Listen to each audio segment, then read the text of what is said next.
Euzubillahimineşşeytanirracim. Bismillahirrahmanirrahim. Elhamdülillahi Rabbil alemin vel akıbetul muttaqin. Esselatu vesselamu ala seyyidina Muhammedin ve alihi ve sahbihi ecmaîn. Şimdi sat harflerine geldi de Es-sâim, oruç tutan, El-mütetavvi, ama nafile olarak tutuyor, Ramazan'da değil. Ramazan'ın gayrı da pazartesi tutuyor, perşembe tutuyor, ayın ilkidir diye tutuyor, ortasıdır diye tutuyor, sonudur diye tutuyor, bugün Kadir'dir diyor, bugün efendim Kandil'dir diyor, bugun şudur diyor. Oruç tutuyor mütemadiyen. Bu sâim. Es-sâim mütetavvi, nafile oruç tutan bu adam. Bir hıyar, muhayyerdir. Akşam kalktı, yemeğini yedi, niyet ettim yarınki oruca dedi. Nafile olarak. مَا بَيْنَهُ ve beynen nisfü nehar. Öğlenden biraz evveline kadar. Saat 11'e kadar. 11'e kadar muhayyerdir bu akşamdan oruca niyet eden adam. İsterse orucunu bozar, isterse devam eder. Mesela bir misafir gelmiş, ya kendisi bir misafirle gitmiş, burada ikram oluyor kendisine. Bu ikram olunduğu vakitte ben oruçluyum dese de olur, demese de olur. Muhayyerdir. İsterse bozabilir. Onun için ikinci hadiste bunu daha açıklıyor. Es-sâib el-mütetavvi emîru nefsi. Bu Şafii Hazretleri'nin delili. Nafile yere oruç tutan insan, nefsinin amiri, kumandanıdır. İnşa'e sâ, isterse o gün orucunu devam ettirir. Ve inşa'e isterse bir zaruret karşısında kalınca bozuverir. Bundan dolayı da mesul olmaz. Öğlenden sonra olursa, öğlenden evvel böyle muhayyer, öğlenden sonra olursa bozmamak lazım. Bozma. Çünkü artık gün geçmiş demektir. Bunun için tamamlaması aftal ve âlâ olur.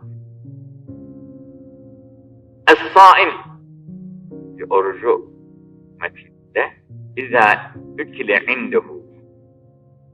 Misafirler toplanmışlar, yemek yiyorlar. Bu da sâim.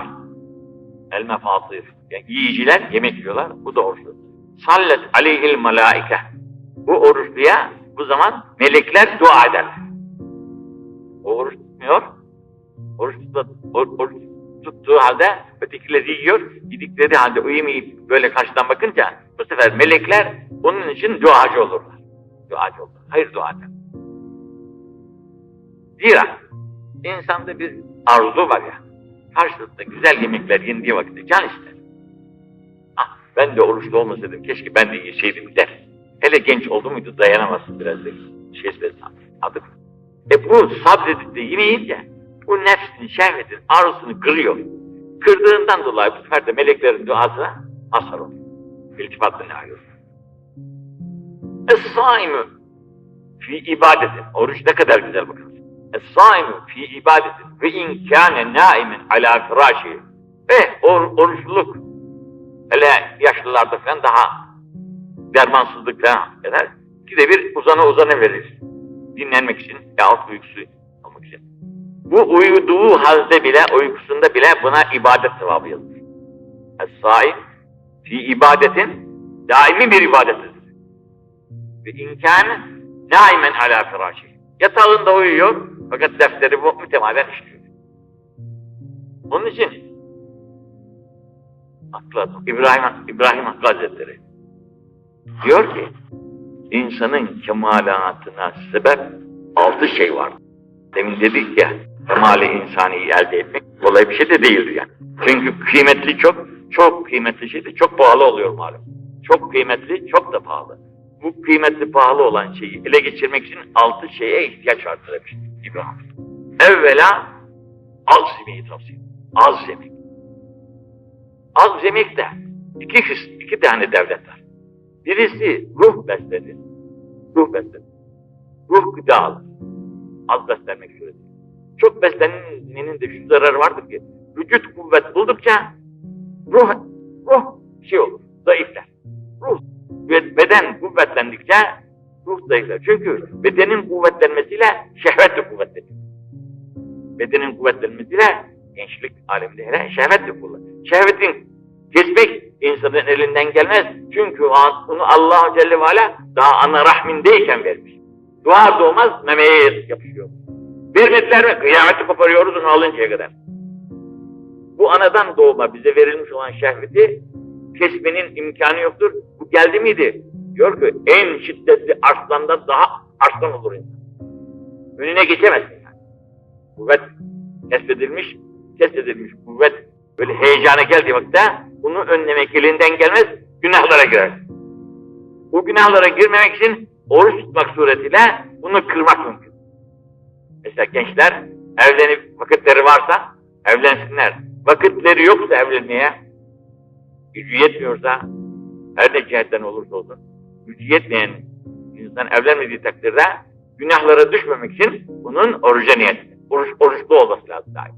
Oruçlu oldu ki şehvetini ancak bu surette kırabilsin. Bu aldığı şeyden birisi az yemektedir. Hatta o az yemeği bazı yerlerinde böyle şey yaparaktan, takdir ederekten bir yerde 300 dirhem demiş, bir yerde 100 dirhem demiş. Yani 100 dirhem ekmekle kifayet edecek derecede sabra sahip olursan, kanaate sahip olursan, senin içindeki ruhaniyet uyanır. Senin içindeki ruhaniyet uyanır. Bu ruhaniyet uyandıktan sonra senin iç gözlerin açılır yani. İç gözlerin açıldıktan sonra bu dünya matağına, bu dünya servetine, bu dünya insanlarına para vermez. İç alemini görünce, iç alem o kadar dehşet ki efendi. Bunu İbrahim Hakkı Hazretleri'nin dilinden birisi okusa da dinleseniz. O kadar güzel tarif ediyor ki bu ufacık şu gönül denilen yerde kainat buraya sürülmüş de konmuş. Vallahi sen Kitabullah'sın diyor. Sana Allah'ın kitabısın diyor. Çünkü senden Allah görünüyor. Bu kuvveti kimse yapamaz. Şu göze bak, şu kaşa bak, şu akla bak. Bugün yeri bırakmış da aya da gidiyor bu insan. Bu Allah Celle ve Ala'nın verdiği zekadır. Bundan Allah'a intikal edemeyen adam kör oğlu kördür. Bu insan kendi kudretiyle bunu yapamaz. Bu Allah Teala'nın insana bahşettiği kudrettir. Çünkü kendi sıfatı üzerinde yaratmıştır insanı. Bilim sıfatı var insanda. Bilim sıfatının hududu da yok. Hududu olmayınca insan her şeyi yapabilir. Allah Teala'nın bu sıfatının tecellisine mazhar olduğu takdirde. Bunun için bu takdir ilahi, bu mazhariyete nail olabilmek için ekmeğini kes diyor. Bu kadar yemekle bu insan şehvetinin esiri olur. Yersin, can beslenir, vücut beslenir. Vücut beslendikten sonra hakkından da gelemezsin işleri. Onun için İbrahim Hakkı Hazretleri çok güzel söylemiş burada. Bu alemin bir kere daldın mı, bu alemin ne kadar keyfi olduğunu o zaman anlarsın. Onun için oruçlu olduğu vakit daima yatağında da olsan, uykuda halinde olsan ibadet sevabı yazılmaktadır defter.